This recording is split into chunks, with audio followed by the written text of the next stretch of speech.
If you're a master's or PhD student who is cursed with being highly ambitious but also quite lazy, the first thing I want you to do is to force yourself to watch this video until completion. I want you to prove to yourself that you can sit through a whole video without scrolling, and the chances are that you're not lazy.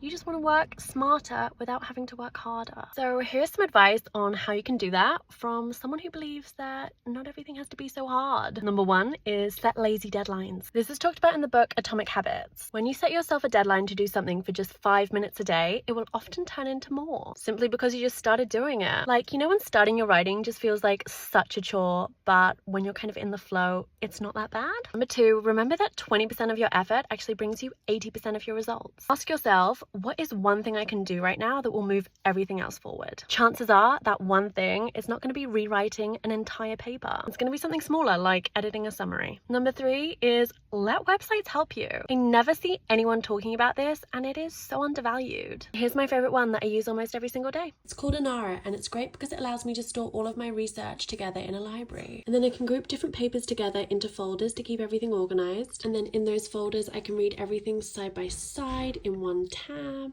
I can also use the chat box to compare the papers. I just ask any question I want and get a quick and super detailed answer. I can also click on these numbers to see where all the information was found.